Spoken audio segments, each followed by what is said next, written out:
ನಮಃ. ಹರಿಃ ಓಂ. ಸಚ್ಚಾಸ್ತ್ರೋದಿತಾ ವರ್ತ್ಮನಾ ಪದಮಿದಂ ಧ್ಯಾಯನ್ಮದಂಕಂಕಿತಾಃ ಮನ್ಮಂತ್ರಂ ಜಪಶಾಸ್ತ್ರ ಸಂಪದಮತೋ ದಾಸ್ಯಾಮಿ ಭಾಗ್ಯೈ ಸಹ. ತತ್ವಾನ್ಯಪಿ ಬೋಧಯಾಮಿ ತದನುಪ್ರಪ್ಯೋ ಮದಂಗ್ರಿರ್ಭವೇತ್ ಇತ್ಯಾಘೋಷಯತೀವ ಯಃ ಕರಚಯೈಃ ತಂ ವಾಜೀವಕ್ತ್ರಂ ಭಜೇ. ಅಸ್ಮದ್ಗುರು ಸಮಾರಂಭಾಂ ಟೀಕಾಕೃತ್ಪಾದಮಧ್ಯಗಾಂ ಶ್ರೀಮದಾಚಾರ್ಯ ಪರ್ಯಂತಾಂ ವಂದೇ ಗುರು ಪರಂಪರಾಂ. ಹರೇ ಶ್ರೀನಿವಾಸ ಗುರೋ ರಾಘವೇಂದ್ರ. ಶ್ರವಣ ಮಾಡುವ ಎಲ್ಲ ಆಧ್ಯಾತ್ಮ ಬಂಧುಗಳಿಗೂ ಕೂಡ ವಂದನೆಗಳನ್ನ ಅರ್ಪಿಸುತ್ತಾ ಇವತ್ತಿನ ಶ್ರೀನಿವಾಸ ಕಲ್ಯಾಣ. ಬ್ರಹ್ಮರುದ್ರಾದಿ ವಂದ್ಯಂ ತ್ವಾಂ ಭಜೆ ವೆಂಕಟನಾಯಕಂ ನಿವಾರಯಿಸ್ವ ಅನಿಷ್ಟಾನಿ ಸಾಧಯೇಷ್ಟಾನಿ ಮಾಧವ. ನಿನ್ನೆಯ ದಿವಸ ಬ್ರಹ್ಮದೇವರನ್ನ ಬರಮಾಡಿಕೊಂಡು ಯಾವ ರೀತಿಯಾಗಿ ಉಪಚರಿಸಿದರು ಅನ್ನುವಂತಹ ವಿಚಾರವನ್ನ ನಾವು ತಿಳಿದೆವು. ಅದಕ್ಕೆಲ್ಲ ಅಭಿಪ್ರಾಯ ಏನು, ಆ ಉಪಚಾರಕ್ಕೆಲ್ಲ ಒಳಗಿನ ಆಧ್ಯಾತ್ಮ ಅರ್ಥ ಏನು ಅಂತನ್ನುವುದನ್ನೆಲ್ಲ ಯಥಾಮತಿಯಾಗಿ ತಿಳಿದೆವು. ಅದಾದ ನಂತರ ಮುಖ್ಯವಾಗಿ ಏಣಂ ಸಮಾರೋಹ್ಯ ಸ ಭಾರತೀಶಃ ಅಂದ್ರೆ ಜಿಂಕೆಯನ್ನ ಏರಿ ಆ ಭಾರತೀಶರಾದಂತಹ ಮುಖ್ಯ ಪ್ರಾಣದೇವರು ಬಂದರು ಅಂತ ಹೇಳಿದರು. ಇಲ್ಲಿ ಏಣ ಅಂತನ್ನುವ ಶಬ್ದಕ್ಕೆ ಅನೇಕ ಅರ್ಥಗಳಿದೆ. ವಾಯುದೇವರಿಗೆ ಯಾವ ವಾಹನವೂ ಬೇಕಾಗಿಲ್ಲ, ಆದರೂ ಕೂಡ ಒಂದು ವಾಹನ ಪ್ರತಿಯೊಬ್ಬರಿಗೂ ಕಂಪಲ್ಸರಿ. ಆದ್ದರಿಂದ ಇವ್ರೇನ್ ಮಾಡಿದ್ರು ಅಂತಂದ್ರೆ ಅದಕ್ಕೊಂದು ಸಾಂಕೇತಿಕವಾಗಿ ಜಿಂಕೆಯನ್ನು ವಾಹನವನ್ನಾಗಿ ಮಾಡಿಕೊಂಡು ಬಂದ್ರು ಅಂತನ್ನುವ ಮಾತನ್ನ ಹೇಳ್ತಾರೆ. ಏಣಂ ಸಮಾರುಹ್ಯ ಸ ಭಾರತೀಶಃ ಸುಗಂಧ ಮಹದಾಯ ಯಯೋಗಿರೀಂದ್ರಂ. ಅವರು ಏನನ್ನ ತಂದ್ರು ಅಂದ್ರೆ ಉತ್ತಮವಾಗಿರತಕ್ಕಂಥ ಸುಗಂಧ ಪರಿಮಳವನ್ನ ಹೊತ್ತುಕೊಂಡು ಬಂದ್ರಂತೆ ವೆಂಕಟಾದ್ರಿಗೆ. ಅಂದರೆ ತಾತ್ಪರ್ಯ ಒಬ್ಬೊಬ್ಬರು ಒಂದೊಂದನ್ನ ತಂದರು ಅಂತ ಹೇಳ್ತಾರೆ. ಇದರ ಅಭಿಪ್ರಾಯ ಏನು ಅಂದರೆ ದೇವರನ್ನ ನೋಡಬೇಕಾದರೆ, ಗುರುಗಳನ್ನ ನೋಡಬೇಕಾದ್ರೆ ನ ರಿಕ್ತ ಹಸ್ತೆ ನ ಗಚ್ಚೇತ್. ಯಾವತ್ತಿಗೂ ಕೂಡ ಬರಿಗೈಯಲ್ಲಿ ಗುರುಗಳನ್ನ ದೇವರನ್ನ ನೋಡ್ಲಿಕ್ಕೆ ಹೋಗ್ಬಾರ್ದು. ಹಾಗೆ ರೋಗಿಗಳನ್ನ ನೋಡುವಾಗಲೂ ಕೂಡ ಬರಿಗೈಯಿಂದ ಹೋಗಬಾರದು ಅಂತ ನಿಯಮ ಉಂಟು. ಹಾಗಾಗಿ ಸಾಕ್ಷಾತ್ ಭಗವಂತನ್ ನೋಡ್ಬೇಕಾದ್ರೆ ಏನೇನೋ ತರ್ತಾರೆ. ಅಂದ್ರೆ ಆ ತರೋದರಲ್ಲೂ ಒಂದು ಅದ್ಭುತವಾದ ಸಂಕೇತ ಇದೆ. ಇಲ್ಲಿ ಏನ್ ಹೇಳಿದ್ರು ಅಂದ್ರೆ ವಾಯುದೇವರು ಪರಿಮಳವನ್ನ ತೆಗೆದುಕೊಂಡು ಬಂದ್ರು. ಇದು ಯಾರು ತಗೊಂಡ್ಬರ್ತಾರೆ ಹೇಳಿ? ಜಗತ್ತಿನಲ್ಲಿ ಯಾರಿಗೂ ಆಗದಿದ್ದಂತಹ ಕೆಲಸ. ನಾವು ದೇವರಿಗೆ ಪರಿಮಳವನ್ನ ಬೇಕಾದ್ರೆ ಸೆಂಟ್ ಬಾಟ್ಲು ತಗೊಂಡು ಹೋದೇವೇ ಹೊರತು ಹಾಗಲ್ಲ, ಪರಿಮಳವನ್ನೇ ಹೊತ್ಕೊಂಡ್ ಬಂದ್ರಂತೆ. ಇದು ಹೇಗೆ ಸಾಧ್ಯ? ಅದು ಯಾವುದೋ ಪಾತ್ರೆಯಲ್ಲಿ ಅಲ್ಲ, ತಾವೇ ಸ್ವತಃ. ಅಂದ್ರೆ ಅವರಿಂದ ಮಾತ್ರ ಸಾಧ್ಯ, ಬೇರೆಯವರಿಂದ ಸಾಧ್ಯ ಇಲ್ಲ ಅಂತ ಅರ್ಥ. ಪರಿಮಳವನ್ನು ಹೊತ್ತು ತಂದ್ರು ಅಂದ್ರೆ ಏನರ್ಥ ಅಂದ್ರೆ ಪ್ರತಿ ಒಬ್ಬರು ಮಾಡಿರತಕ್ಕಂತಹ ಕರ್ಮಗಳಲ್ಲಿ ಅಡಗಿರುವಂತಹ ಪರಿಮಳ ಅಂದ್ರೆ ಸಾರ ಅಂತ ಅರ್ಥ. ಅನೇಕ ಜನರು ಕರ್ಮಗಳನ್ನ ಮಾಡಿದ್ದಾರೆ. ಆ ಎಲ್ಲ ಕರ್ಮಗಳನ್ನು ಕೂಡ ಸ್ವಾಮಿ ಏನಂ ದೀನಂ ದೂನಂ ಅನಾಥಂ ಶರಣಾಗತಂ ಏನಂ ಉದ್ಧರೇತಿ ವಿಜ್ಞಾಪನ ಕರ್ತೃಣಾಂ. ಆ ಸಜ್ಜನರು ಮಾಡಿರುವ ಏನು ಸತ್ಕರ್ಮಗಳಿದೆ, ಆ ಸತ್ಕರ್ಮಗಳ ಸಾರ ಎಂಬ ಪರಿಮಳವನ್ನ ಅವರು ತಂದಿದ್ದಾರೆ ವಾಯುದೇವರು. ಅಂದ್ರೆ ಪ್ರತಿಯೊಬ್ಬರು ಮಾಡಿದ ಕರ್ಮಗಳ ಸಾರವನ್ನ ತಂದ್ರು ಅಂತ ಅರ್ಥ. ಪರಿಮಳ ಅನ್ನುವ ಶಬ್ದಕ್ಕೆ, ಸುಗಂಧ ಅನ್ನುವ ಶಬ್ದಕ್ಕೆ ಅದನ್ನ ಹೇಳ್ತಾರೆ. ಹಾಗೆ ಶ್ರೀನಿವಾಸ ಕೂಡ ಆ ವಾಯುದೇವರನ್ನ ಅಂದ್ರೆ ಮುಕ್ತಿ ಮಾರ್ಗವನ್ನ ಅನುಸರಿಸುವಂತಹ ತನ್ನ ಮಗ ಅಂತಂದ್ರು. ಮುಕ್ತಿ ಮಾರ್ಗವನ್ನು ಕ್ಷೇಮಾವಲಂಬಂ ದದೃಶೇ ಮುದನ್ವಿತ ಅಂತಹ ವಾಯುದೇವರನ್ನ ನೋಡಿ ಸ್ವೀಯತಾಮಿತಿ ತಂ ವಾಯುಂ ಸಾಧು ಸಾಧ್ವಿತ್ಯ ಭಾಷತ, ಅವರಿಗೆ ಆಸನವನ್ನ ಕೊಟ್ಟಿದ್ದಾರೆ. ವಾಯುದೇವರಿಗೆ ವಿವಾಹಕ್ಕೆ ಬಂದದ್ದು ಬಹಳ ಯೋಗ್ಯವಾಯಿತು ಅಂತ ಹೇಳಿ ಆ ವಾಯುದೇವರಿಗೆ ಉಪಚಾರ ಮಾಡಿದ್ದಾರೆ. ಆಮೇಲೆ ಆ ವಾಯುದೇವರಿಗೆ ಹೇಳ್ತಾ ಇದ್ದ ನೋಡಿ, ಇವರೇ ಆಸನ ಗಂಧಾದಿ ಸಕಲ ಆರಾಧನೆಗಳನ್ನ ಮಾಡಿ ಆ ವಾಯುದೇವರಿಗೆ ಹೇಳ್ತಾ ಇದ್ದಾರೆ, ಪುತ್ರಾಣಾಂ ಮಮ ಕಲ್ಯಾಣ ಗರಿಯೋ ಭಾರತೀ ಪತೇಹೇ ಭಾರತೀ ಸರ್ವಲೋಕೇಶು ವಿಶ್ರುತ ಪ್ರತಿಭಾತಿ ಮೇ. ನನ್ನ ಮಕ್ಕಳಲ್ಲೇ ನೀನು ದೊಡ್ಡವ, ನಿನ್ನ ಹೆಂಡತಿ ಭಾರತಿ ಸರ್ವಲೋಕ ಪ್ರಸಿದ್ಧಳು ಅಂತ ನನ್ನ ಅನಿಸಿಕೆ. ಯಾಕೆ ಸರ್ವಲೋಕ ಪ್ರಸಿದ್ಧ ಅಂದ್ರೆ ಇಲ್ಲಿ ಎಲ್ಲಾ ಲೋಕದಲ್ಲಿ ಇವಳೇ ದೊಡ್ಡವಳು ಅಂತ ಹೀಗೆಲ್ಲ ಅರ್ಥ ಅಲ್ಲ. ಮತ್ತೇನ್ ಅರ್ಥ ಅಂದ್ರೆ ಸರ್ವಲೋಕೇಶು ಅಂದ್ರೆ ಸರ್ವಶಾಸ್ತ್ರೇಶು ಅಂತ ಅರ್ಥ. ಯಾವುದೇ ಶಾಸ್ತ್ರ ಅಧ್ಯಯನ ಮಾಡಬೇಕಾದ್ರೆ ಭಾರತೀ ದೇವಿಯ ಅನುಗ್ರಹ ಇಲ್ಲದೆ ಆಗೋದಿಲ್ಲ ಅಂತ ಅರ್ಥ.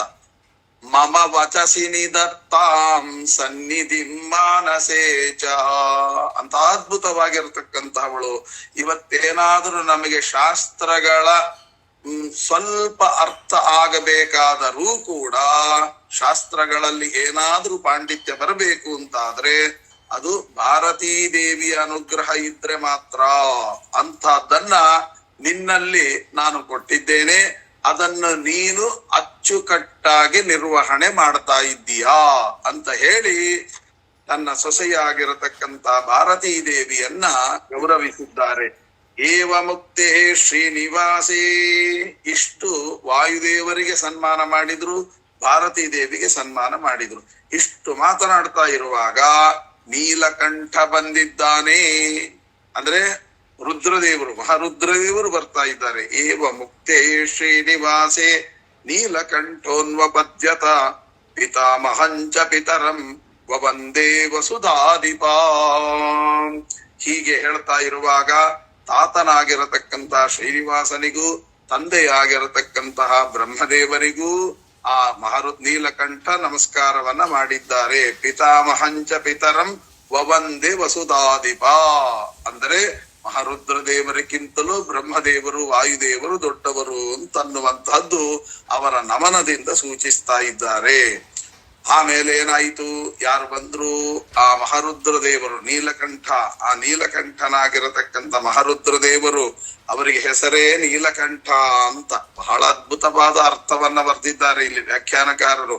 ಅವರಿಗೆ ನೀಲಕಂಠ ಎಂಬ ಶಬ್ದವನ್ನ ಯಾಕೆ ಪ್ರಯೋಗ ಮಾಡಿದ್ದಾರೆ ಅಂತಂದ್ರೆ, ಕಂಠ ಅಂದ್ರೆ ಕುತ್ತಿಗೆ, ನೀಲ ಅಂದ್ರೆ ವಿಷ ಅಂತ ಅರ್ಥ. ನೀಲ ಅನ್ನುವ ಶಬ್ದಕ್ಕೆ ವಿಷ ಅಂತ ಅರ್ಥ. ಆ ವಿಷ ಅಂದ್ರೆ ಕೆಟ್ಟದ್ದು ಅಂತ ಅರ್ಥ. ಮಹಾರುದ್ರ ದೇವರು ನೋಡಿ, ಚಂದ್ರನನ್ನ ಮತ್ತು ಗಂಗೆಯನ್ನ ತಲೆಯ ಮೇಲೆ ಇಟ್ಟುಕೊಂಡಿದ್ದಾರೆ, ವಿಷವನ್ನ ಮಾತ್ರ ಕುತ್ತಿಗೆಯ ಒಳಗಡೆ ಇಟ್ಕೊಂಡಿದ್ದಾರೆ.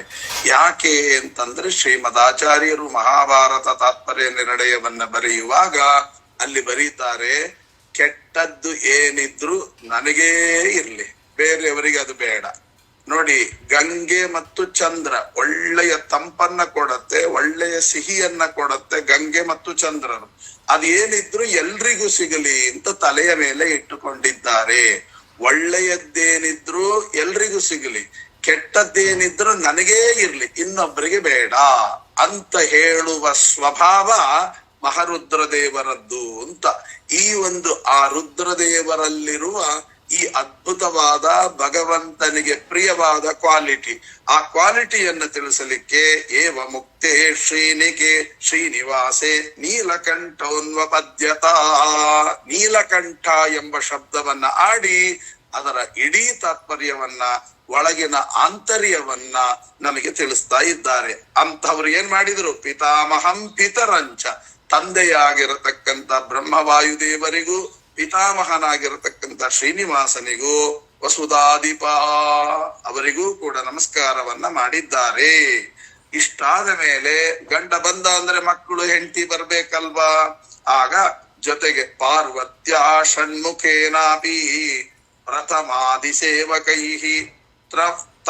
ತಮಾಲಿಂಗ್ಯ ಹೃಷಿಕೇಶ ಪ್ರಾಹ ಶಂಕರಮಾಗತಂ ವತ್ಸಾತ್ರಾಯಾಹಿ ನಿಕಟಂ ತಿಷ್ಟ ಭದ್ರವರಾನನೇ. ಗೌರಿ ಮತ್ತು ಷಣ್ಮುಖರಿಂದ ಪ್ರಥಮ ಗಣಗಳಿಂದಲೂ ಸಹಿತನಾಗಿರತಕ್ಕಂತಹ ಮೊಮ್ಮಗ ಅಂದ್ರೆ ಮೊಮ್ಮಗನಾಗಿರತಕ್ಕಂತ ಮಹಾರುದ್ರದೇವರು ಬಂದದ್ದನ್ನ ನೋಡಿ ಶ್ರೀನಿವಾಸ ಅವರನ್ನು ಕೂಡ ಆಲಂಗಿಸಿಕೊಂಡಿದ್ದಾನೆ. ನನ್ನ ಹತ್ತಿರ ಬಾ, ಶ್ರೇಷ್ಠವಾದ ಪೀಠದಲ್ಲಿ ಕೂತುಕೋ ಅಂತ ಹೇಳಿ ಶಂಕರನ ಜೊತೆಗೆ ಈ ರೀತಿಯಾಗಿ ಮಾತನಾಡ್ತಾ ಇದ್ದಾನೆ. ಇಲ್ಲಿ ಒಂದು ಮಾತನ್ನ ವ್ಯಾಖ್ಯಾನಕಾರ ಬರೀತಾರೆ.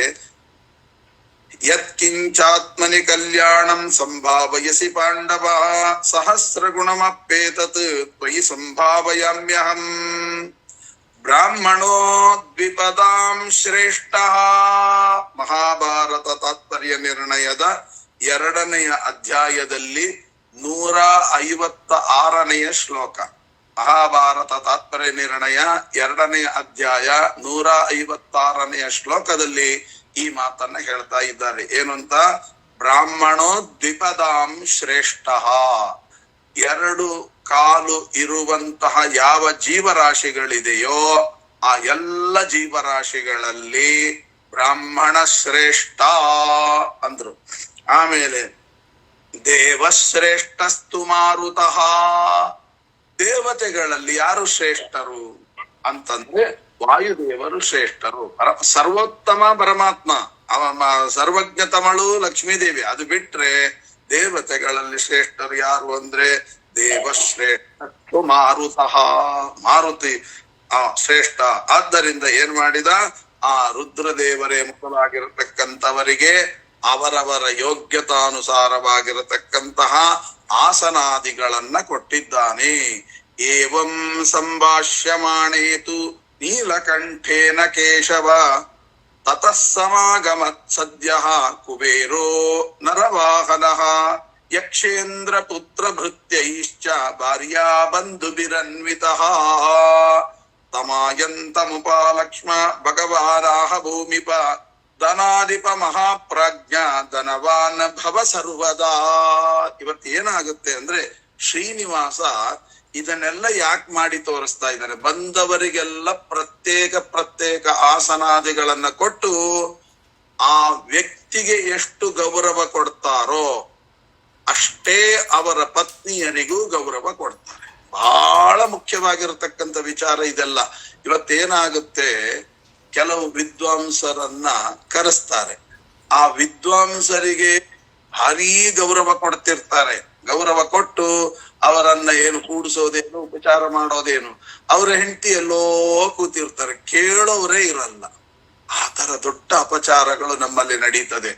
ಆ ಯಜಮಾನರಿಗೆ ಏನು ಗೌರವ ಕೊಡ್ತೇವೋ ಜೊತೆಗೆ ಅವರ ಪತ್ನಿಯರಿಗೂ ಅಷ್ಟೇ ಗೌರವ ಕೊಡಬೇಕು. ಆವಾಗಲೇನೆ ಲಕ್ಷ್ಮೀನಾರಾಯಣರು ಪ್ರೀತರಾಗುತ್ತಾರೆ ಅನ್ನುವಂತಹ ಅದ್ಭುತವಾದ ಸಂದೇಶವನ್ನ ಶ್ರೀನಿವಾಸ ಕೊಡ್ತಾ ಇದ್ದಾನೆ. ಅಂದ್ರೆ ನೋಡಿ, ಆ ಗೌರಿಗೂ ಷಣ್ಮುಖನಿಗೂ ಅದೇ ಮರ್ಯಾದೆಯನ್ನ ಕೊಟ್ಟು ಆಸನ ಉಪಚಾರ ಅಂದ್ರೆ ಯಥಾಯೋಗ್ಯ ಅಂತ ಅರ್ಥ. ಅವ್ರ ತಲೆ ಮೇಲೆ ಕೂಡಿಸ್ಬೇಕು ಅಂತ ಹೀಗೆಲ್ಲ ಅರ್ಥ ಅಲ್ಲ. ಅವರಿಗೆ ಯೋಗ್ಯವಾಗಿರತಕ್ಕಂಥ ಆಸನಾದಿಗಳನ್ನ ಕೊಟ್ಟು, ಅವರಿಗೆ ಯೋಗ್ಯವಾಗಿರತಕ್ಕಂಥ ಗೌರವಾದಿಗಳನ್ನ ಕೊಟ್ಟು ಅವರಿಗೆ ಸನ್ಮಾನವನ್ನ ಮಾಡಿದ್ದಾನೆ. ಏವಂ ನೋಡಿ, ಅಲ್ಲಿಗೆ ಪಾರ್ವತಿ, ಅವನ ಮಕ್ಕಳು, ಆ ಮಹಾರುದ್ರದೇವರಿಗೆ ಗೌರವ ಕೊಟ್ರು, ಪಾರ್ವತಿ ಕೊಟ್ರು. ಅಲ್ಲಿ ನೋಡಿ, ಅಲ್ಲಿ ವಾಯುದೇವರನ್ನ ಕರೆದ್ರು, ಭಾರತಿ ಕೊಟ್ರು. ಬ್ರಹ್ಮದೇವರನ್ನ ಕರೆದ್ರು, ಸರಸ್ವತಿ ಕೊಟ್ರು. ನೀಲಕಂಠನ ಕರೆದ್ರು, ಪಾರ್ವತಿಗೂ ಕೊಟ್ರು, ಅವರ ಮಕ್ಕಳಿಗೂ ಕೊಟ್ರು. ಯಾಕೆ ಅಂದರೆ ಆ ಗಂಡಂದರಿಗೆ ನಾವು ಎಷ್ಟು ಗೌರವವನ್ನ ಕೊಡ್ತೇವೋ ಅವರ ಪತ್ನಿಯರಿಗೂ ಅವರ ಮಕ್ಕಳಿಗೂ ಅಷ್ಟೇ ಗೌರವವನ್ನ ಕೊಡಬೇಕು ಎಂಬತಕ್ಕಂತಹ ಒಂದು ಅದ್ಭುತವಾದ ಸಂದೇಶವನ್ನ ನಮಗಿಲ್ಲಿ ಕೊಡ್ತಾ ಇದ್ದಾರೆ. ಎಷ್ಟೋ ಕಡೆ ಅವ್ರನ್ನ ಕೇಳೋರೇ ಇಲ್ಲ. ಅದಕ್ಕೋಸ್ಕರ ನಾನು ಹೇಳ್ತಾ ಇದ್ದೇನೆ. ಕೊನೆಗೆ ಯಾರು ಬಂದ್ರು ಅಂತ ಕೇಳಿದಾಗ, ಏವಂ ಸಂಭಾಷ್ಯಮಾಣೇತು ನೀಲಕಂಠೇನ ಕೇಶವೇ. ನೀಲಕಂಠನ ಜೊತೆಗೆ ಇಷ್ಟೆಲ್ಲವನ್ನು ಮಾತನಾಡ್ತಾ ಇರುವಾಗ ಕುಶಲ ವಾರ್ತೆಗಳನ್ನೆಲ್ಲವನ್ನು ಕೇಳ್ತಾ ಅವರಿಗೆ ಸನ್ಮಾನವನ್ನು ಮಾಡುವ ಹೊತ್ತಿಗೆ ತತಃ ಸಮಾಗಮತ್ ಸದ್ಯಃ ಕುಬೇರೋ ನರವಾಹನಃ. ನರವಾಹನನಾಗಿರತಕ್ಕಂತಹ ಕುಬೇರ ಬಂದಿದ್ದಾನೆ.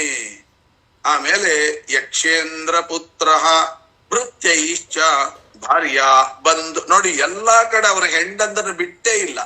ಪ್ರತಿ ಒಬ್ಬರಿಗೂ ಅವರು ಬಂದಾಗ ಅವರ ಹೆಂಡಂದ್ರ ಜೊತೆಗೆ ಅವರಿಗೂ ಆಸನಾದಿಗಳನ್ನು ಕೊಟ್ಟು ಗೌರವಿಸುವಂತಹ ವ್ಯಾಪಾರವನ್ನ ಶ್ರೀನಿವಾಸನಿಂದ ಕಲಿಬೇಕು.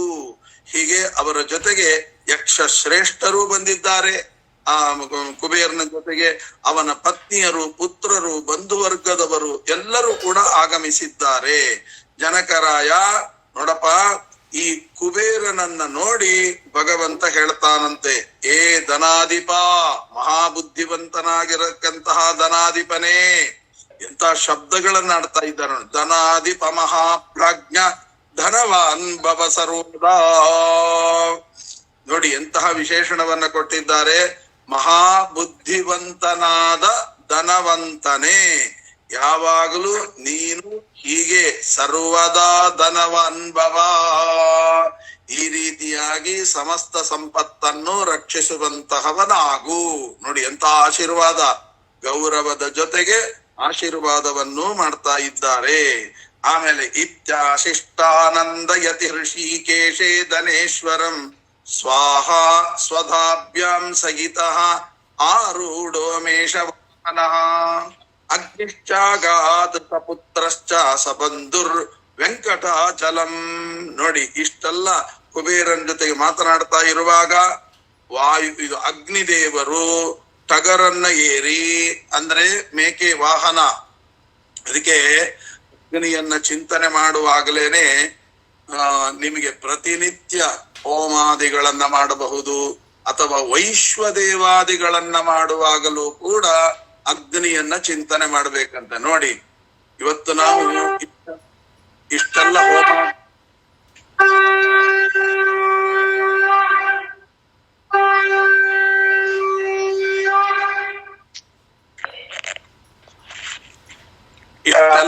ದಯವಿಟ್ಟು ಆಫ್ ಮಾಡ್ಕೊಳ್ರಿ. ದಯವಿಟ್ಟು ಯಾರ ಸೌಂಡ್ ದಯವಿಟ್ಟು ಆಫ್ ಮಾಡ್ಕೊಳ್ರಿ ಎಂಬ ಪ್ರಾರ್ಥನೆ ಮಾಡ್ತದೆ. ಇಷ್ಟೆಲ್ಲ ಮತ್ತೆ ನಾವು ಹೋಮಾದಿಗಳನ್ನ ಮಾಡಿಸ್ತೇವೆ, ಯಜ್ಞಯಾಗಾದಿಗಳನ್ನ ಮಾಡ್ತೇವೆ, ಮತ್ತೆ ವೈಶ್ವದೇವಾದಿಗಳನ್ನ ಮಾಡ್ತೇವೆ. ಆದರೆ ಆ ಅಗ್ನಿಯ ಚಿಂತನೆ ಹೇಗಿರಬೇಕು ಅಂತ ಯಾರಿಗೂ ಕಲ್ಪನೆ ಇಲ್ಲ. ಹೇಗೆ ಅಂತ ಕೇಳಿದಾಗ ಅಗ್ನಿಶ್ಚಾಗಾತ್ ಸಪುತ್ರಶ್ಚ ಸಬಂಧುರ್ ವೆಂಕಟಾಚಲಂ. ಎಂತಹ ಅಗ್ನಿಯನ್ನ ಶ್ರೀನಿವಾಸ ಕರೆದು ಉಪಚರಿಸಿದ ಅಂತ ಕೇಳಿದಾಗ ಅದಕ್ಕೆ ಹೇಳ್ತಾರೆ, ಅಗ್ನಿಯ ಇದನ್ನು ಹೇಳುವಾಗ ಸಪ್ತಹಸ್ತಶ್ಚತುಶೃಂಗ ಸಪ್ತ ಜಿಹ್ವೋದ್ವಿಶೀರ್ಷಕಃ ತ್ರಿಪಾತ್ ಪ್ರಸನ್ನ ವದನಃ ಸುಖಾಸೀನಶ್ಚುಚಿಸ್ಮಿತಃ ಸ್ವಾಹಂ ತು ದಕ್ಷಿಣೇ ಪಾರ್ಶ್ವೇ ದೇವೀಂ ವಾಮೇ ಸದಾಂತತ. ನೋಡಿ ಆ ಅಗ್ನಿಯನ್ನ ಚಿಂತನೆ ಮಾಡ್ಬೇಕಾದ್ರೆ ಅಗ್ನಿ ಅಂತ ಎಲ್ಲಿ ಬರ್ತದೆ ಅವನ ಇಷ್ಟು ಲಕ್ಷಣಗಳು ನಮ್ಮ ಕಣ್ಣ ಮುಂದೆ ಬರಬೇಕು. ಸಪ್ತಹಸ್ತಃ, 7 ಕೈಗಳಂತೆ. ಒಬ್ಬ ವ್ಯಕ್ತಿಗೆ 7 ಕೈಗಳನ್ನ ನೀವು ನೋಡ್ಲಿಕ್ಕೆ ಸಾಧ್ಯ ಇದೆಯಾ? ದೇವತೆಗಳಾಗಿದ್ರೆ ಚತುರ್ಭುಜರು ಅಂತ ಎನ್ಬಹುದು. ಇದು 7 ಕೈ ಹೇಗೆ? ಬಲಗಡೆ ಎಷ್ಟು, ಎಡಗಡೆ ಎಷ್ಟು ಕಲ್ಪನೆ ಮಾಡ್ಕೊಳ್ಳಿಕ್ಕೆ ಕಷ್ಟ ಆಗುತ್ತೆ. ಸಪ್ತಹಸ್ತಃ ಚತುಶೃಂಗ, 4 ಕೋಡಂತೆ. 2 ಕೋಡಿ ಇರುವುದು ನಮ್ಮೊಂದು ಕಲ್ಪನೆ ಬರ್ತದೆ, 4 ಕೋಡಿ ಇರುವುದು ಕಲ್ಪನೆ ಬರ್ತದ? ನಮ್ಮ ಅಗ್ನಿಗೆ ಹೀಗೆ ಅಂತೆ 4 ಕೋಡುಗಳಿದೆ, 7 ಕೈ 4 ಕೋಡುಗಳು. ಸಪ್ತಹಸ್ತಃ ಚತುಶೃಂಗ ಸಪ್ತ ಜಿಹ್ವಃ, 7 ನಾಲಿಗೆ ಅಂತೆ. ಹೇಗಿರ್ಬೇಕು ಅದು, ಹೇಗೆ ಅಂತ ನಮಗೆ ಕಲ್ಪನೆ ಮಾಡ್ಕೊಳ್ಳಿಕ್ಕೂ ಕಷ್ಟ. 7 ನಾಲಿಗೆಗಳಿರುವಂತಹ ವ್ಯಕ್ತಿಯಂತೆ. ಸಪ್ತ ಜಿಹ್ವಃ ದ್ವಿಶೀರ್ಷಕಃ. ನೋಡಿ ತಲೆ 2 ಅಂತೆ. ತಲೆ 2 ಆದ್ರೆ ಬಾಯಿ 2 ಇರ್ಬೇಕು. ಆ ಬಾಯಿ 2 ಇದ್ರೆ ಈ 7 ನಾಲಿಗೆ ಹೇಗೆ ಸೆಟ್ ಮಾಡ್ತೀರಿ? ಒಂದೊಂದು ಬಾಯಿಯಲ್ಲಿ ಎಷ್ಟೆಷ್ಟು ನಾಲಿಗೆ ಕಲ್ಪನೆ ಮಾಡ್ಕೊಳ್ಳೋದೇ ಕಷ್ಟ. ಆದ್ದರಿಂದ 7 ನಾಲಿಗೆ. ಸಪ್ತ ಜಿಹ್ವಃ ದ್ವಿಶೀರ್ಷಕಃ ತ್ರಿಪಾತ್. ದ್ವಿಶೀರ್ಷಕಾದ 4 ಕಾಲಾದ್ರೂ ಸಾಮಾನ್ಯ ಇರುತ್ತೆ, ಇವನಿಗೆ ಹಾಗಲ್ಲಂತೆ, 3 ಕಾಲಂತೆ. ದ್ವಿಶೀರ್ಷಕಃ. ಆಮೇಲೆ ಪ್ರಸನ್ನ ವದನ ಅಂತೆ, ನಗುಮುಖ ಅಂತೆ, ಒಂದು ಚೂರು ಕೋಪ ಇಲ್ಲಂತೆ ಅಗ್ನಿಗೆ. ನಾವು ನೋಡುವಾಗ ಏನು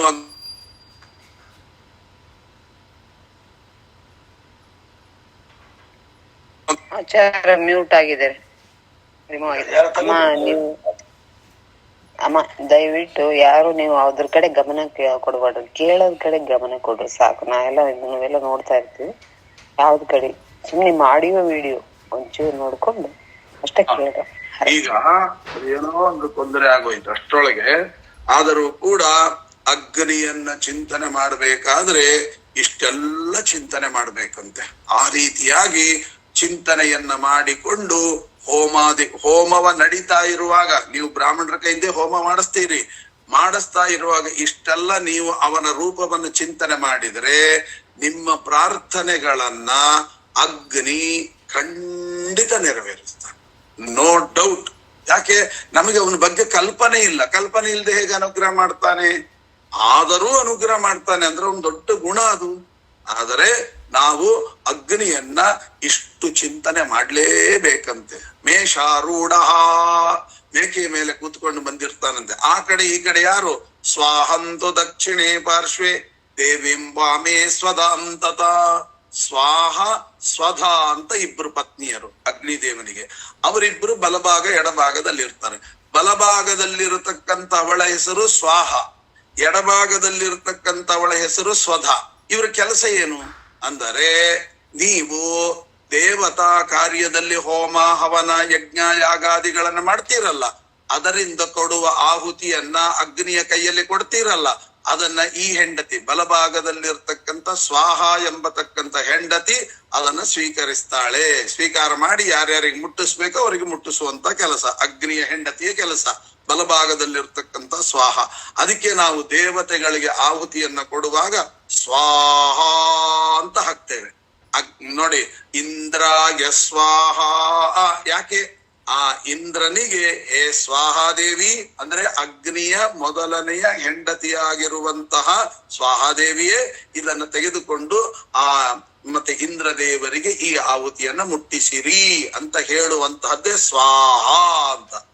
ಅದೇ ನೋಡಿ, ಪಿತೃಗಳಿಗೆ ನಾವೇನಾದ್ರೂ ಪಿಂಡ ಪ್ರದಾನಾದಿಗಳನ್ನ ಮಾಡುವಾಗ ಏನಾದ್ರೂ ಏನೋ ಒಂದು ಆಹುತಿಯನ್ನು ಪಿತೃಗಳಿಗೆ ಕೊಡ್ತೇವೆ ಅಂತ ಇಟ್ಕೊಳ್ಳಿ, ಆಗ ಸ್ವಾಹ ಅಂತ ಹೇಳಲಿಕ್ಕಿಲ್ಲ. ಪಿತೃಭ್ಯ ಸ್ವಧಾ ನಮಃ ಸ್ವಧಾ ಅಂತ ಹೇಳ್ತೇವೆ. ಆ ಸ್ವಧಾ ಅಂದ್ರೆ ಯಾರು? ಅಗ್ನಿಯ ಮತ್ತೊಂದು ಹೆಂಡತಿ. ಆ ಅಗ್ನಿಯ ಮತ್ತೊಂದು ಹೆಂಡತಿಯಾಗಿರ್ತಕ್ಕಂಥ ಸ್ವಧಾದೇವಿಯಲ್ಲಿ ಪಿತೃಗಳಿಗೆ ಕೊಡುವ ಆಹುತಿಯನ್ನ ನಾವು ಕೊಡ್ತೇವೆ. ಆದ್ದರಿಂದ ಆ ಅನುಸಂಧಾನವನ್ನ ಮಾಡಿ ಸ್ವಾಹ ಸ್ವಧಾ ಎಂಬತಕ್ಕಂಥ ಎರಡು ಪತ್ನಿಯರು ಜೊತೆಗೆ ಇದ್ದಾರೆ ಅಂತ ಚಿಂತನೆ ಮಾಡಬೇಕು. ಆಮೇಲೆ ಮೇಷಾರೂಢ, ಆಮೇಲೆ ಕೈಯಲ್ಲಿ ಘೃತ ಪಾತ್ರಂಚ ಧಾರಯನ್, ಬಲಗೈಯಲ್ಲಿ ತುಪ್ಪದ ಪಾತ್ರೆಯನ್ನು ಹಿಡ್ಕೊಂಡಿದ್ದಾನಂತೆ, ಬಂಗಾರದ ತುಪ್ಪದ ಪಾತ್ರೆ. ಆ ಪಾತ್ರೆ ತುಂಬಾ ತುಪ್ಪ ಇದೆಯಂತೆ, ಪರಿಮಳವಾದಂತ ತುಪ್ಪ.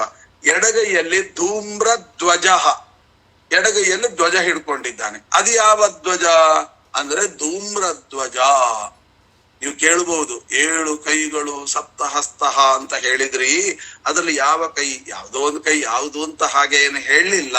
ಅಂತೂ ಬಲಭಾಗದಲ್ಲಿರುವ ಯಾವುದೋ ಒಂದು ಕೈಯಲ್ಲಿ ತುಪ್ಪದ ಪಾತ್ರೆ, ಎಡಭಾಗದಲ್ಲಿರುವಂತ ಯಾವುದೋ ಒಂದು ಕೈಯಲ್ಲಿ ಧ್ವಜವನ್ನ ಹಿಡ್ಕೊಂಡಿದ್ದಾರೆ.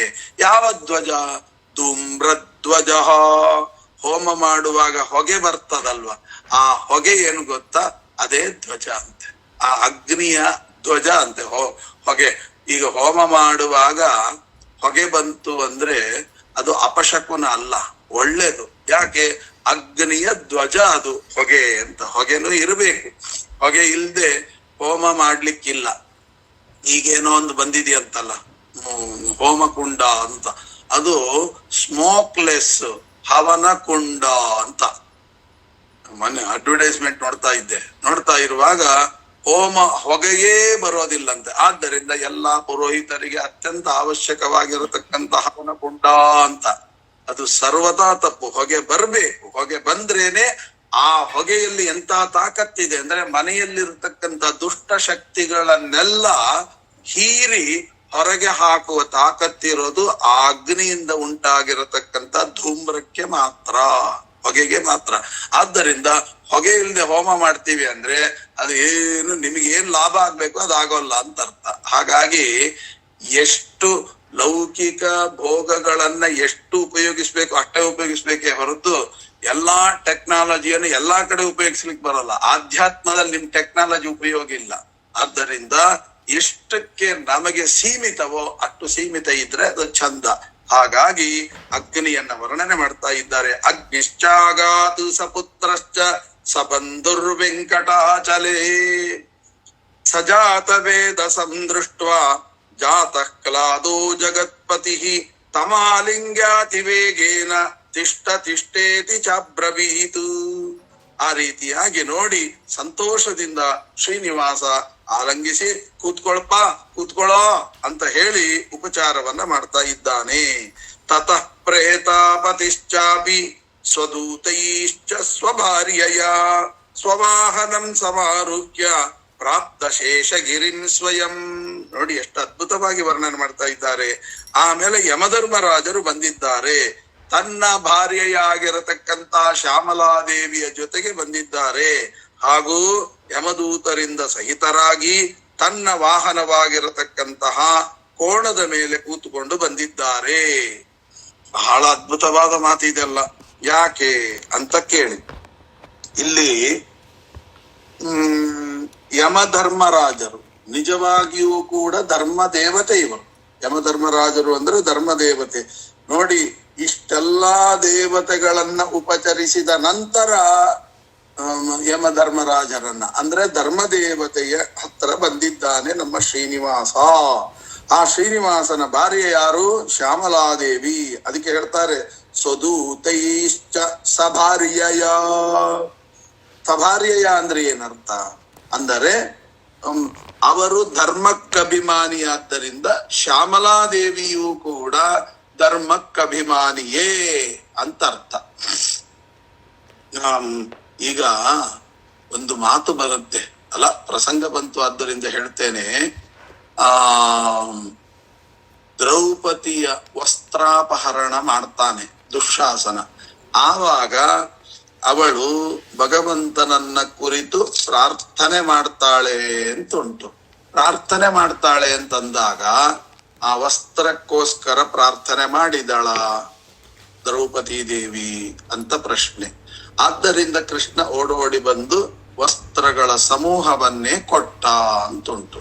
ಇಲ್ಲಿ ಪ್ರಶ್ನೆ ಬರೋದೇನು ಅಂದ್ರೆ, ಆ ದ್ರೌಪದಿಯಲ್ಲಿರುವಂತಹ ಮಹಾತಾಯಿ ಯಾರು?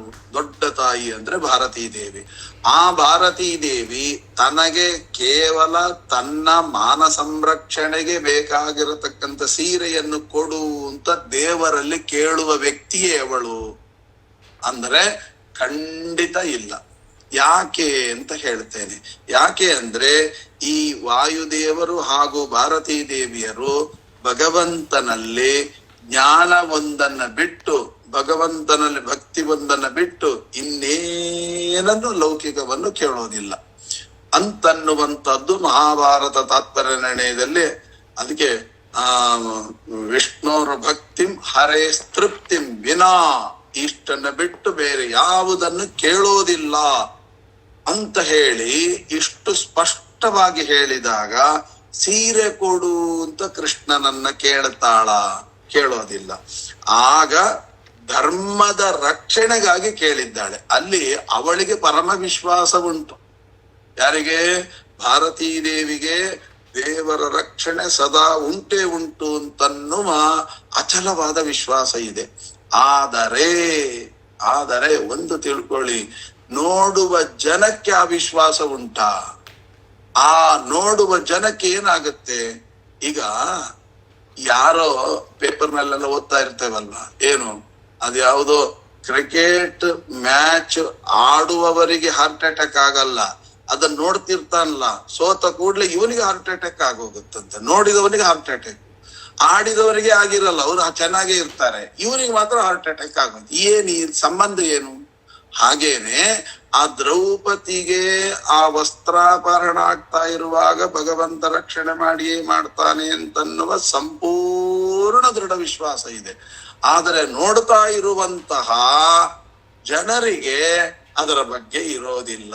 ಅಯ್ಯೋ ಏನಾಗುತ್ತೋ ಏನೋ, ಇವರೇ ವೀಕ್ ಆಗಿ ಹೋಗ್ತಾರೆ. ಆಗ ಧರ್ಮ ರಕ್ಷಣೆ. ಅದಕ್ಕೆ ಧರ್ಮೋ ರಕ್ಷತಿ ರಕ್ಷಿತ. ಆ ಧರ್ಮ ಕೇಳುತ್ತಂತೆ. ಆ ಜನರಿಗೋಸ್ಕರ ಅಲ್ಲಿ ಕೇಳಿದ್ಯಾರು ಅಂದ್ರೆ ಆ ಧರ್ಮ ಕೇಳುತ್ತಂತೆ. ಏನು ಅಂತ? ರಕ್ಷಣೆ ಮಾಡಿ ಅಂತ. ಹಾಗಾದ್ರೆ ಧರ್ಮದ ಹೆಂಡತಿ ಯಾರು?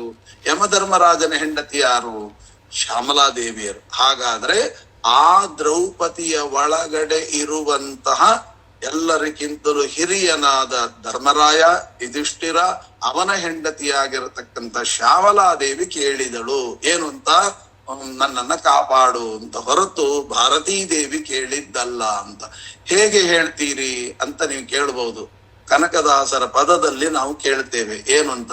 ಯಮಸುತನ ರಾಣಿ ಕರೆಯುವಾಗ ಅಕ್ಷಯ ವಸನವನಿತ್ತೆ ಅಂತ ಪದ. ಹಂಗಂದ್ರೆ ಏನರ್ಥ? ದ್ರೌಪದಿಯ ಒಳಗಿರತಕ್ಕಂತ ಭಾರತಿ ಕೇಳಲಿಲ್ಲ, ಯಮಸುತನ ರಾಣಿ. ಯಮಸುತನ ರಾಣಿ ಯಾರು? ಶ್ಯಾಮಲಾದೇವಿಯರು.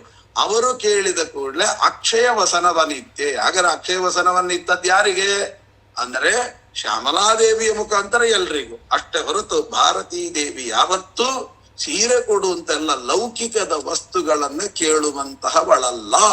ಅವಳು ಪರಿಶುದ್ಧವಾದ ಜ್ಞಾನವುಳ್ಳತಕ್ಕಂತಹವಳು ಎಂಬತಕ್ಕಂತ ಅರ್ಥವನ್ನ ಇಲ್ಲಿ ಹೇಳ್ತಾ ಇದ್ದಾರೆ. ಆವಾಗ ಪ್ರೇತ ಪತಿಶ್ಚಾಪಿ ಸ್ವದೂತೈಶ್ಚ ಸ್ವಭಾರ್ಯಯ ಸ್ವವಾಹನಂ ಸಮಾರುಹ್ಯ ಪ್ರಾಪ್ತ ಶೇಷಗಿರಿಂ ಸ್ವಯಂ ಚಿತ್ರಗುಪ್ತ ಮಹಾಪ್ರಾಜ್ಞಾ ಸಂಪ್ರಾಪ್ತೋ ರಾಜಸತ್ತಮಃ. ಆಗ ಬರುವಾಗ ಧರ್ಮದ ಲೇಖಕರಾಗಿರತಕ್ಕಂತಹ ಚಿತ್ರಗುಪ್ತ ಮಹಾಪ್ರಾಜ್ಞ ಸಂಪ್ರಾಪ್ತೋ ರಾಜಸತ್ತಮಃ ಅಂತಹ ಚಿತ್ರಗುಪ್ತನು ಕೂಡ ಬಂದಿದ್ದಾನೆ. ಇದಾದ ಮೇಲೆ ಯಾರು ಬಂದ್ರು? ತಥೋ ಜಲಪತಿಶ್ಚಾಗಾತ್ ನಕ್ರಮಾರುಹ್ಯ ಭಕ್ತಿಮಾನ್. ವರುಣದೇವರು ಮೊಸಳೆಯನ್ನ ಏರಿ ಬಂದಿದ್ದಾರೆ. ವರುಣದೇವರು ಮೊಸಳೆಯನ್ನ ಏರಿ ಬಂದಿದ್ದಾರೆ. ಯಾಕೆ ಅಂತಂದ್ರೆ ವರುಣದೇವರಿಗೆ ಮೊಸಳೆ ಯಾಕೆ ವಾಹನ? ನೀರಿನಲ್ಲಿ ಇರುತ್ತೆ ಅಂತ ಅನ್ನೋದಕ್ಕಲ್ಲ. ತಿಮಿಂಗಿಲವು ನೀರಿನಲ್ಲಿ ಇರುತ್ತೆ, ಅದು ಯಾಕೆ ವಾಹನ ಅಲ್ಲ ಅಂತಂದ್ರೆ ನಮ್ಮ ಜೀವನದಲ್ಲಿ ನಾವು ಯಾವುದನ್ನಾದರೂ ಗೆಲ್ಬಹುದು, ಯಾವುದನ್ನಾದ್ರೂ. ಅದಕ್ಕೆ ಹೇಳ್ತಾರೆ ನಾಲಿಗೆಯನ್ನು ಗೆಲ್ಲೋದು ತುಂಬಾ ಕಷ್ಟ ಅಂತೆ. ಅದಕ್ಕೆ ಹೇಳ್ತಾರೆ ಜಿಹ್ವಾಜಿತಂ ಸರ್ವರಸ ಪ್ರಧಾನಂ ಅಂತ. ನೀವು ಕಣ್ಣು ಗೆಲ್ಬಹುದು, ಕಿವಿ ಗೆಲ್ಬಹುದು, ನಾಲಿಗೆ ಗೆಲ್ಲಿ ಕಷ್ಟ. ಜಿಹ್ವಾ ಚಾಪಲ್ಯ. ಅದಕ್ಕೆ ನೋಡಿ ನಾಲಿಗೆಗೆ ತುಂಬಾ ವ್ರತಗಳನ್ನ ಹೇಳ್ತಾರೆ. ಚಾತುರ್ಮಾಸ್ಯ ವ್ರತ ನಾಲಿಗೆಗೆ, ಅದನ್ನೇ ಗೆಲ್ಲಬೇಕು. ಅದು ವ್ರತ ಮಾಡಿ ಮಾಡಿ ಮಾಡಿ ಮಾಡಿ ಮಾಡಿ ಏಕಾದಶಿ ಉಪವಾಸ ಏನ್ ತಿನ್ಲಿಕ್ಕಿಲ್ಲ. ಹೀಗೆ ಆ ಏಕಾದಶ್ಯಾದಿಗಳನ್ನ ಮಾಡಿದಾಗ ಎಲ್ಲಾ ಇಂದ್ರಿಯಗಳಲ್ಲಿ ಪ್ರಧಾನವಾಗಿರತಕ್ಕಂತಹ ನಾಲಿಗೆಯನ್ನು ಗೆಲ್ಲಬಹುದು. ಈ ನಾಲಿಗೆ ಎಂಥದ್ದು ಅಂತ ಕೇಳಿದ್ರೆ ನೋಡಿ, ಈ ಕಿವಿ ಅದಕ್ಕೆ ಬೇಕಾದ್ರೆ ಮಾತ್ರ ಕೇಳುತ್ತೆ, ಇಲ್ಲದ್ರೆ ಇಲ್ಲ. ಮೋಸ ಮಾಡಲ್ಲ ಕಿವಿ, ಕಣ್ಣು ಮೋಸ ಮಾಡಲ್ಲ, ಆದ್ರೆ ನಾಲಿಗೆ ಮೋಸ ಮಾಡುತ್ತೆ. ಯಾಕೆ ಅಂದ್ರೆ ಅದಕ್ಕೆ ತಿನ್ನಬೇಕು ಅಂತಂದಾಗ ಏನೋ ಸುಳ್ಳು ಹೇಳಿಯೋ, ಏನೋ ಮಾಡಿಯೋ, ಮೋಸ ಮಾಡಿಯೋ, ವಂಚನೆ ಮಾಡಿಯೋ ಅದು ತಿಂದು ಬಿಡುತ್ತೆ. ನಾಲಿಗೆ ತಿನ್ನಬೇಕು ಅಂದ್ರೆ ಇಡೀ ಜಗತ್ತಿನ, ಅದಕ್ಕೆ ಹೇಳ್ತಾರಲ್ಲ ಹೊಟ್ಟೆಗಾಗಿ ಗೇಣು ಬಟ್ಟೆಗಾಗಿ. ಈ ನಾಲಿಗೆಗಾಗಿಯೇ ಎಲ್ಲ ಇಡೀ ಜೀವನ ನಿಂತದ್ದು ನಾಲಿಗೆಗಾಗಿ. ಈ ನಾಲಿಗೆಯ ರುಚಿ ಅಂತ ಅನ್ನೋದು ಇಲ್ಲದೆ ಹೋಗಿದ್ದಿದ್ರೆ ಯಾವತ್ತೋ ನಮಗೆ ವೈರಾಗ್ಯ ಬಂದ್ಬಿಟ್ಟಿರೋದು. ನಾನು ಕೇಳಿದೆ, ಒಬ್ಳು ಯಾವ್ದೋ ಒಂದು ಮದುವೆ ಮನೆಗೆ ಹೋದಾಗ ಆ ಹುಡುಗಿಗೆ ಆಚಾರ್ಯ ನೀವು ಮುಂದೆ ಆಳುತ್ವದಲ್ಲಿ ಮಾತಾಡ್ಬೇಕು ಸುಮ್ಮನೆ ಹೋಗಿದ್ದೆ. ಏನಮ್ಮ ಆಯ್ತು, ಜಾತಕ ಕೂಡ್ತು ಎಲ್ಲ ಆಯ್ತು, ಮದುವೆ ಮಾಡ್ಕೊಳ್ತೀಯ ಅಂದ್ರೆ ಇಲ್ಲ ಆಚಾರ್ಯ ಅಂತ ಅಂದ್ಲು. ಅಲ್ಲ ಏನು ಗುಣಗಳು ಕೂಡಿ ಬಂದಿದೆ, ತಂದೆ ತಾಯಿಗಳು ಒಪ್ಕೊಂಡಿದ್ದಾರೆ, ಅವರು ತಂದೆ ತಾಯಿಗಳು ಒಪ್ಕೊಂಡಿದ್ದಾರೆ, ನೀನ್ ಯಾಕೆ ಒಪ್ಕೊಳ್ತಾ ಇಲ್ಲ? ಅಲ್ಲ ಅವರು ಸ್ವಲ್ಪ ಮಡಿ ಜಾಸ್ತಿ ಮಾಡ್ತಾರಂತೆ. ಅಲ್ಲ ಮಡಿ ಜಾಸ್ತಿ ಮಾಡಿದ್ರೆ ನಿನ್ಗೇನು ಹಾನಿ ಇಲ್ವಲ್ಲ, ಅವ್ರವ್ರು ಮಾಡ್ಕೊಡ್ತಾರೆ, ನಿನಗೇನು ಸ್ವಾತಂತ್ರ್ಯ ಕೊಟ್ಟಿದ್ದಾರಲ್ಲ, ನಿನಗೆ ಯಾಕೆ? ಹಾಗಲ್ಲ, ನನಗೆ ಪಾನಿಪೂರಿ ಎಲ್ಲ ತಿನ್ಬೇಕು, ಮಸಾಲೆ ದೋಸೆ ತಿನ್ಬೇಕು ಅಂತ ಆಸೆ. ಇವ್ರೇನಾರು ಮಡಿ ಮಾಡೋರು ನನ್ ಸಿಕ್ಕ ಹಾಕೊಂಡ್ಬಿಟ್ರು ಅಂದ್ರೆ ನನ್ ಲೈಫ್ ನಲ್ಲೇ ಇನ್ನು ನಾನು ಪಾನಿಪೂರಿ ತಿನ್ಲಿಕ್ಕಿಲ್ಲ ಅಂತ ಆ ಹುಡುಗಿಯ ಬಾಯಿಂದ ಬಂದದ್ದು. ನನಗೆ ಆಶ್ಚರ್ಯ ಆಯ್ತು. ಒಂದು ಪಾನಿಪೂರಿಗೋಸ್ಕರ ಇಷ್ಟು ಒಳ್ಳೆಯ ಸಂಬಂಧವನ್ನ ಒಂದು ಹುಡುಗಿ ಬಿಟ್ಟುಕೊಳ್ತಾಳೆ ಅಂದ್ರೆ ಅವಳು ತನ್ನ ಜೀವನವನ್ನ ಏನ್ ತಿಳ್ಕೊಂಡಿದ್ದಾಳೆ? ಇನ್ನು ಅವಳಿಗೆ ಸರಿಯಾದ ತಿಳುವಳಿಕೆ ಹೇಳುವವರು ಯಾರು? ಅವರ ತಂದೆ ತಾಯಿಗಳು ಏನಂದ್ರು ಗೊತ್ತಾ? ನೋಡಿ ಆಚಾರ್ಯ, ಆ ಹುಡುಗಿ ಇಷ್ಟಪಡ್ಲಿಲ್ಲ, ನಾವೇನ್ ಮಾಡೋಣ, ಒತ್ತಾಯ ಮಾಡ್ಲಿಕ್ಕೆ ಆಗುತ್ತಾ? ಅಂದ್ರೆ ಎಷ್ಟು ವೀಕ್ ಆಗಿದ್ದಾರೆ ತಂದೆ ತಾಯಿಗಳು. ಅವರಿಗೆ ಸರಿಯಾದ ಮಾರ್ಗವನ್ನ ತಿಳಿ ಹೇಳುವಷ್ಟು ಕೂಡ ಅಸಮರ್ಥರಾಗಿದ್ದಾರೆ. ಅಂದ್ರೆ ನಮ್ಮ ಇದು ಪಾಡಿ ಎಂತಹದ್ದು. ಇವತ್ತು ಸಮಾಜದಲ್ಲಿ ನಮ್ಮ ಮಕ್ಕಳಿಗೆ ನಾವು ಹೇಳದೆ ಇನ್ಯಾರು ಹೇಳಬೇಕು? ಸರಿಯಾದ ತಿಳುವಳಿಕೆಯನ್ನ ಚಿಕ್ಕವರಿಂದಲೂ ಕೂಡ ಸಂಸ್ಕಾರಾದಿಗಳನ್ನು ತಿಳಿದುಕೊಡದೆ ಇದ್ದ ಪ್ರಭಾವ. ಇವನೇನು ಮಡಿ ಮಾಡೋನಲ್ಲ, ಲೌಕಿಕನೇ. ಆದರೆ ಒಂದು ಚೂರು ಹೊರಗಡೆ ತಿನ್ನಲ್ಲ ಅಂದಿದ್ದೇ ಒಂದ್ ದೊಡ್ಡ ಸಮಸ್ಯೆ ಆಯ್ತು. ನಾನು ಅದನ್ನ ತುಂಬಾ ಆಸೆ ಪಡ್ತೇನೆ, ಅದಿಲ್ದೆ ನಂಗೆ ಬದುಕ್ಲಿಕ್ಕೆ ಆಗಲ್ಲ ಅಂದ್ರೆ ಅದಕ್ಕೋಸ್ಕರ ಇಷ್ಟು ಒಳ್ಳೆ ಸಂಬಂಧವನ್ನು ಬಿಟ್ಕೊಳ್ಲಿಕ್ಕೆ ತಯಾರಾಗಿದ್ದಾರೆ. ಅಂದ್ರೆ ಇದೇನು ಹುಚ್ಚುತನ ಅನ್ಬೇಕಾ, ಶಾಣೆತನ ಅನ್ಬೇಕಾ? ಒಂದು ಅರ್ಥ ಆಗಿಲ್ಲ. ನನಗೆ ಆಶ್ಚರ್ಯ ಆಗೋಯ್ತು. ಅದಕ್ಕೋಸ್ಕರವಾಗಿ ಹೇಳ್ತಾ ಇದ್ದೇನೆ, ಇವತ್ತಿನ ಹೆಣ್ಣು ಮಕ್ಕಳು ತುಂಬಾ ಗಮನಿಸ್ಬೇಕು. ಕೇವಲ ನಾಲಿಗೆ ರುಚಿಗೋಸ್ಕರವಾಗಿ ಆ ನಾಲಿಗೆ ರುಚಿಗೆ ಏನಾಗ್ತೀವಿ ಅಂದ್ರೆ ಎಂತೆಂಥದ್ದನ್ನು ಮೋಸ ಮಾಡ್ಲಿಕ್ಕೆ ರೆಡಿ ಇದ್ದೀವಿ ನಾವು. ಅದನ್ನೇ ವರುಣದೇವ್ ನೋಡಿ, ಇಷ್ಟೆಲ್ಲಾ ಅರ್ಥವನ್ನ ಇಲ್ಲಿ ಹೇಳಲಿಕ್ಕೆ ವರುಣದೇವರು ನಾಲಿಗೆಯ ರಸದ ಅಭಿಮಾನಿ ದೇವತೆ. ಯಾವುದನ್ನ ವಾಹನವನ್ನಾಗಿ ಮಾಡ್ಕೊಂಡ್ಬಂದ್ರು? ಮೊಸಳೆಯನ್ನ ವಾಹನನ್ನಾಗಿ ಮಾಡ್ಕೊಂಡ್ಬಂದ್ರು. ಮೊಸಳೆ ಅಂದ್ರೆ ಏನು? ಇಡೀ ಜಗತ್ತಿನಲ್ಲಿ ಮೋಸಕ್ಕೆ ಪ್ರತಿರೂಪವೇ ಮೊಸಳೆ. ಅದಕ್ಕೆ ನೋಡಿ, ಅಳ್ತಾ ಇದ್ರೆ ಅದು ಮೊಸಳೆ ಕಣ್ಣೀರು, ಅದನ್ನೆಲ್ಲ ನಂಬಬೇಡಿ. ಯಾಕೆ? ಮೊಸಳೆ ಒಂದೇ ಕಣ್ಣೀರು ಹಾಕೋದ, ಉಳಿದವ್ರು ಯಾರು ಕಣ್ಣೀರು ಹಾಕೋಲ್ವಾ? ಅದೇನೋ ಬಂದ್ಬಿಟ್ಟಿದೆ. ಏನು ಅಂತ? ಮೊಸಳೆ ಅಂದ್ರೆ ವಂಚಕದ ಪ್ರತೀಕ ಅಂತ ಅರ್ಥ. ನಾಲಿಗೆಯ ರಸಕ್ಕಭಿಮಾನಿ ವರುಣದೇವರು ವಂಚಕತನಕ್ಕೆ ಪ್ರತೀಕವಾಗಿರತಕ್ಕಂಥ ಮೊಸಳೆಯ ಮೇಲೆ ಕೂತು ಬಂದು ಅದನ್ನ ನಿಯಂತ್ರಿಸುವವ. ನಾಲಿಗೆ ತಿನ್ನುವಾಗ ಅಲ್ಲಿ ವರುಣದೇವರು ಕೂತುಕೊಂಡು ರಸಾಸ್ವಾದನೆ ಮಾಡ್ತಾರೆ ಅಂತ ಯಾರು ತಿಳಿತಾರೆ, ಅಂಥವನಿಗೆ ನಾಲಿಗೆ ಗೆಲ್ಲಬಹುದು ಎಂಬತಕ್ಕಂಥ ಒಂದು ತತ್ವವನ್ನ ಇಲ್ಲಿ ತಿಳಿಸಲಿಕ್ಕೆ ಹೀಗೆ ಆ ವರುಣದೇವರು ಬಂದಿದ್ದಾರೆ ಎಂಬತಕ್ಕಂಥ ವಿಚಾರವನ್ನ ಹೇಳ್ತಾ ಇದ್ದಾರೆ. ಹಾಗಾದ್ರೆ ಮುಂದೆ ಯಾರು ಬಂದ್ರು, ಯಾಕೆ ಬಂದ್ರು, ಅವರ ಅನುಸಂಧಾನಗಳೇನು ಎಂಬತಕ್ಕಂಥದ್ದನ್ನ ನಾಳೆ ದಿವಸ ಇರಲ್ಲ, ನಾಳೆ ದ್ವಾದಶಿ ಇರುತ್ತೆ. ನಾಡದ್ದು ಬೆಳಗ್ಗೆ ಮತ್ತೆ ಇದರ ಚಿಂತನೆಯನ್ನು ನೋಡೋಣ ಅಂತ ಹೇಳ್ತಾ, ಅಯಂ ಶ್ಲೋಕಾಭಿಪ್ರಾಯ ಅಕ್ಷಯಂ ಕರ್ಮ ಯಸ್ಮಿನ್ ಪರೇ ಸ್ವರ್ಪಿತಂ ಪ್ರಕ್ಷಯಮ್ಯಾಂತಿ ದುಃಖಾನಿ ಎನ್ನಾಮತಃ ಅಕ್ಷರೋ ಯೋಜರ ಸರ್ವದೈವಾಮೃತ ಕುಕ್ಷಿಗಂ ಯಸ್ಯ ವಿಶ್ವಂ ಸದಾ ಜಾದಿಕಂ ಪ್ರೇಣಯಾಮೋ ವಾಸುದೇವಂ ದೇವತಾ ಮಂಡಲ ಖಂಡಮಂಡಲಂ ರಾಘವೇಂದ್ರ ಗುರುವಂತರ್ಗತ ಭಾರತೀ ರಮಣ ಮುಖ್ಯ ಪ್ರಾಣಾಂತರ್ಗತ ಸೀತಾಪತೆ ಶ್ರೀರಾಮಚಂದ್ರಾಭಿನ್ನ ಶ್ರೀದೇವಿ ಭೂದೇವಿ ಸಮೇತ ಪದ್ಮಾವತಿ ಸಮೇತನಾಗಿರತಕ್ಕಂಥ ಶ್ರೀನಿವಾಸ ದೇವರ ಅಡಿದಾವರೆಗಳಲ್ಲಿ ಈ ನುಡಿ ಕುಸುಮಗಳನ್ನ ಅರ್ಪಿಸುತ್ತಾ ಶ್ರೀಕೃಷ್ಣಾರ್ಪಣಮಸ್ತು.